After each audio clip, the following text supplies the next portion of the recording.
Good morning everyone. Basa tayo natin KGB Bible Daily Reading Plan. Today is June 10, 2022.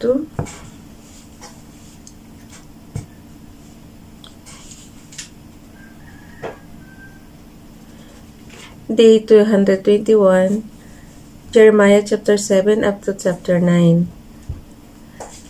Jeremiah chapter 7, the word that came to Jeremiah from the Lord, saying, Stand in the gate of the Lord's house and proclaim there this word, and say, Hear the word of the Lord, all ye of Judah that enter in at these gates to worship the Lord. Thus saith the Lord of hosts, the God of Israel, amid your ways and your doings, and I will cause you to dwell in this place. Verse 4, Trust ye not lying words, saying, The temple of the Lord, the temple of the Lord, the temple of the Lord are this. For if you truly amend your ways and your doings, if you truly execute judgment between a man and his neighbor, if ye oppress not the stranger, the fatherless, and the widow, and shed not innocent blood in this place, neither walk after other gods to your heart, then will I cause you to dwell in this place, in the land that I give to your fathers forever and ever. Behold, ye trust in lying words that cannot profit. Will ye still murder and commit adultery, and swear falsely, and burn incense unto Baal, and walk after other gods whom ye know not. Verse 10, And come and stand before me in this house which is called by my name, and say, We are delivered to do all these abominations. In this house which is called by my name become a den of robbers in your eyes. Behold, even I have seen it, said the Lord. But go ye now unto my place which was in Shiloh, where I set my name at the first, and see what I did to it for the wickedness of my people Israel. Verse 13. Pakibasa nyo rin yung KJV Bible nyo, guys. Verse 13. And now, because ye have done all this work, saith the Lord, and I speak unto you, rising up early and speaking, but ye heard not, and I called you, but ye answered not. Verse 14. Therefore will I do unto this house, which is called by my name, wherein ye trust, and unto the place which I gave to you and to your fathers, as I have done to Shiloh. Verse 15. And I will cast you out of my sight, as I have cast out all your brethren, even the whole seed of Ephraim. Therefore pray not thou for these people, neither lift up cry nor prayer for them, neither make intercession to me, for I will not hear thee. Sayest thou not what they do in the cities of Judah and in the streets of Jerusalem?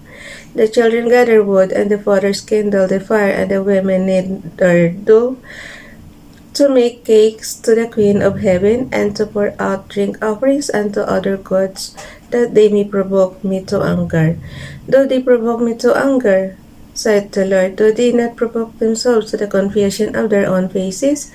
Therefore thus saith the Lord God, Behold, mine anger and my fury shall be poured out upon this place, upon man, and upon beast, and upon the trees of the field, and upon the fruit of the ground, and it shall burn, and shall not be quenched.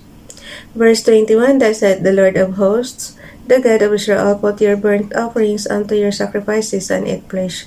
For I speak not unto your fathers, nor commanded them in the day that I brought them out of the land of Egypt concerning burnt offerings or sacrifices. Verse 23. But this thing commanded I them, saying, Obey my voice, and I will be your God, and ye shall be my people, and walk ye in all the ways that I have commanded you, that it may be well unto you. Verse 24. But they hearkened not, nor inclined their ear, but walked in the counsels and in the imagination of their evil heart, and went backward and not forward. Since the day that your fathers came forth out of the land of Egypt, unto this day I have even sent unto you all my servants, the prophets, daily rising up early and sending them. Yet they hearkened not unto me, nor inclined their ear, but hardened their neck.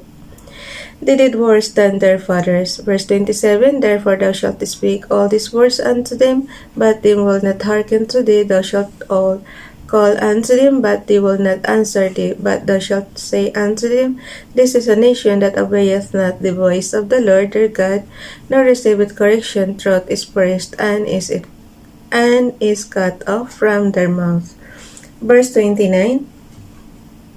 Cut off thine hair, O Jerusalem, and cast it away, and take up a lamentation on high places, for the Lord hath rejected and forsaken the generation of his wrath.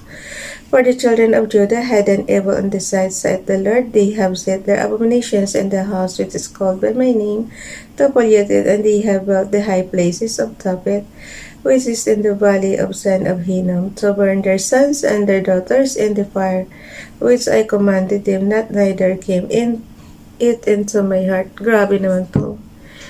Sinusunog yung anak. Verse 32. Therefore, behold, the days come, saith the Lord, that it shall no more be called Tophet, nor the valley of the son of Hinnom, but the valley of slaughter. For they shall bury in Tophet, till there be no place, and the carcasses of this people shall be meat for the fowls of the heaven, and for the beasts of the earth, and none shall fray them away. Verse 34. Then will I cause to cease from the cities of Judah and from the streets of Jerusalem the voice of mirth, and the voice of gladness, the voice of the bridegroom, and the voice of the bride, for the land shall be desolate. Jeremiah chapter 8.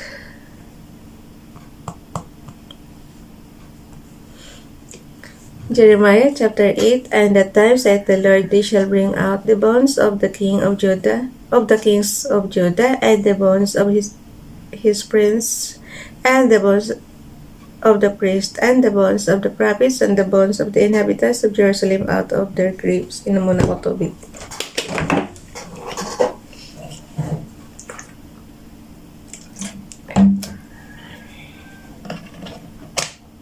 Wait.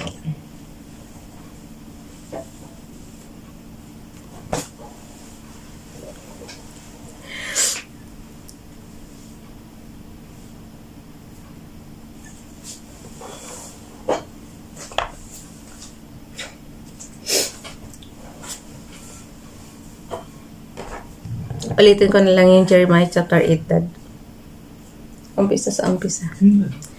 At the time, saith the Lord, he shall bring out the bones of the kings of Judah, and the bones of his prince, and the bones of the priests, and the bones of the prophets, and the bones of the inhabitants of Jerusalem out of their graves. Verse 2. And they shall spread them before the sun and the moon, and all the host of heaven, whom they have loved, and whom they serve, and after whom they have walked, and whom they have sought, and whom they have worshipped. They shall not be gathered, nor be buried. They shall be poured down upon the face of the earth. Verse 3. And they shall be chosen rather than life by all the residue of them that remain of this evil family, which remain in all the places whither I have driven them, saith the Lord of hosts. Moreover, thou shalt say unto them, Thus saith the Lord, Shall they fall and not arise? Shall he turn away and not return? Narinig na ito lawak ng manok dito, guys. Verse 5. Why then is the people of Jerusalem sliding back by a perpetual backsliding? Ang ingay. They hold fast deceit, they refuse to return. I hearken and heard, but they speak not aright. No man repented him for the wickedness, saying, What have I done? Everyone turned to his course as the horse rusheth into the battle. Yea, the stork in the heaven knoweth her appointed times, and the turtle and the crane and the swallow observe the time of their coming, but my people know not the judgment of the Lord. Pasensyahan niyo na, guys, madaling araw na dito. Verse 8. How do you say, For our wise, and the law of the Lord is with us? Law is certainly in vain made he it. The men of the scribes is in vain. The wise men are ashamed, they are dismayed, and taken low. They have rejected the word of the Lord, and that wisdom is in them. Therefore will I give their wives unto others, and their fields to them that shall inherit them. For everyone, from the least even unto the greatest, is given to covetous. From the prophet even unto the priest, every one dealeth falsely. For they have held the heart of the daughter of my people slightly, saying, Peace, peace, when there is no peace. Were they ashamed when they had committed abomination? Nay, they were not at all ashamed, neither. May langaw pa. Buksan mo natin kaya yung... Asan yung ano di? Buksan ko lang yung aircon. May langaw. Yung pula.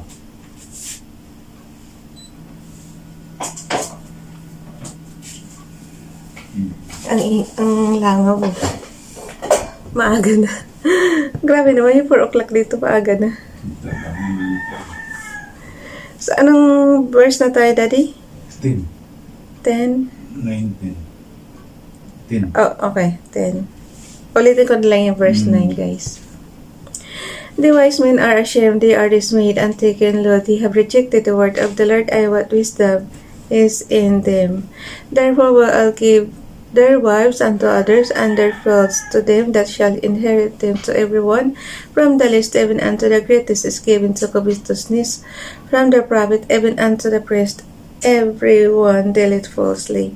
Verse 11, for they have held the heart of the daughter of my people, slightly saying, peace, peace, peace, peace, peace, with there is no peace. Verse 12, were they ashamed when they had committed abomination? Nay, they were not all ashamed, for they were not all ashamed. Nay, they were not at all ashamed. Ayan. Pakisundan niyo rin ako, guys, para di mamali. Neither could they blush, therefore shall they fall among them that fall in the time of their visitation. They shall be cast down, saith the Lord. I will surely consume them, saith the Lord. There shall be no grapes or on the vine, nor figs on the fig tree. And the leaf shall fade, and the things that I have given them shall pass away from them. Verse 14, why do we sit still? Assemble yourselves, and let us enter into the defense cities, and let us be silent. Therefore the Lord our God hath put us to silence, and given us water of gall to drink, because we have sinned against the Lord. We looked for peace, but no good came, and for a time of health, and behold trouble, the snorting of the horses was heard from Dan. The whole land trembled at the sound of the trembled and the sound of the neighing of his strong ones, for they are come and have devoured the land, and all that is in it, the city, and those that dwell therein.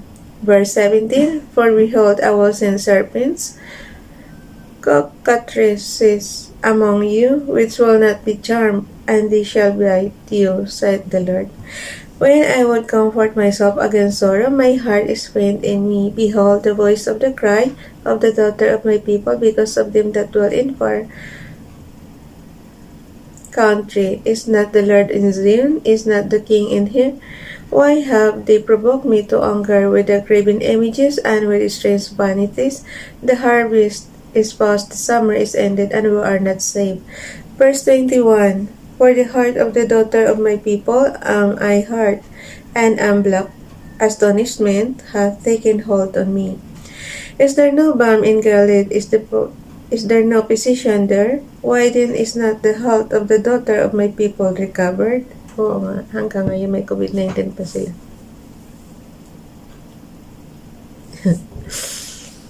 Tagal na ng COVID-19, no?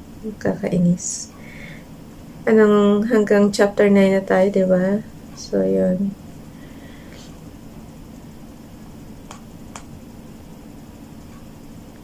Jeremiah chapter 9, last chapter na, guys.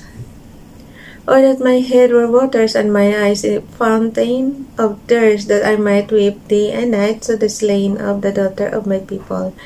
Oh, that I had in the wilderness a lodging place of wayfaring men, that I might leave my people and go from them, for they be all adulterous, an assembly of treacherous men, and they bind their tongues like their bow for lies, but they are not valiant for the truth upon the earth, for they proceed from evil to evil, and they know not me, saith the Lord. Take ye heed, every one of his neighbor, and trust ye not in any brother, for every brother will utterly supplant and every neighbor will walk with slanders, and they will deceive everyone his neighbor, and will not speak the truth.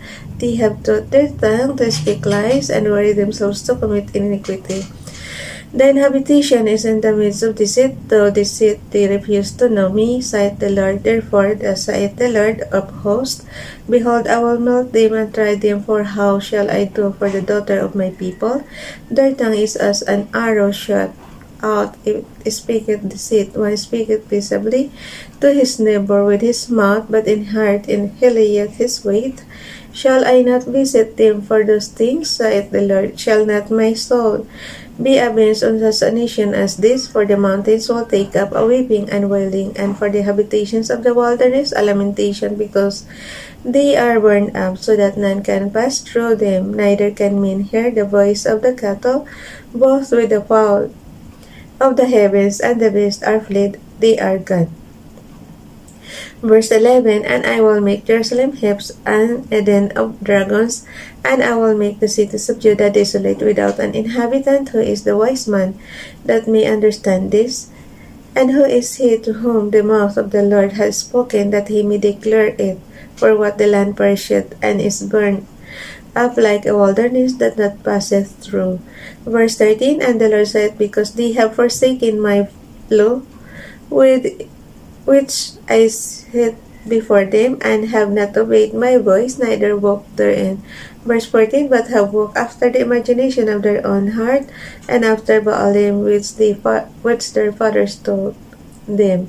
Verse 15, Therefore thus saith the Lord of hosts, the God of Israel, Behold, I will feed them, even these people, with wormwood, and give them water of gall to drink. I will scatter them all among the heathen, whom neither they nor their fathers have known, and I will send a sword after them. I will after them till I have consumed them. Verse 17, Thus saith the Lord of hosts, Consider ye, and call for the mourning women, that they may come, and send for cunning women, that they may come, and let them make haste, and take a wailing for us, that our eyes may run down with tears, and our eyelids gush out with waters. For a voice of wailing is heard out of Zion. How are we spoiled? We are greatly confounded, because we have forsaken the land, because our dwellings have cast us out. Yet hear the word of the Lord, O ye women, and let your ear receive the word of his mouth, and teach your daughters wailing, and every one her neighbor lamentation, for death is come up into our windows, and is entered into our palaces, to cut off the children from without, and the young men from the streets. Sandali lang.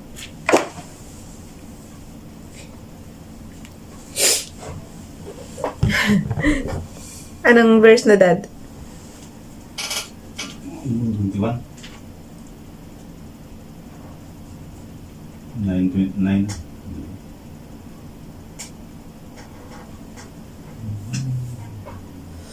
20. 20.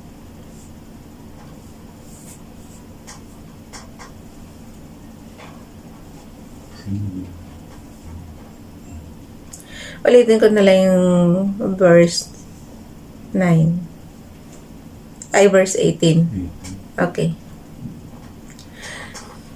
And let them make haste and take up a wailing for us, that our eyes may run down with thirst, and our eyelids gush out with waters. For a voice of wailing is heard out of Zion. How are we spoiled? We are greatly confounded, because we have forsaken the land, because our dwelling have cast us out.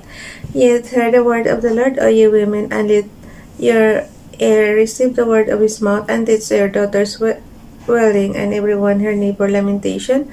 For death is come up into our windows, and is entered into our palaces, to cut off the children from without, and young men from the streets. Speak thus saith the Lord, even the carcasses of me shall fall as dung upon the open fold, and as the handful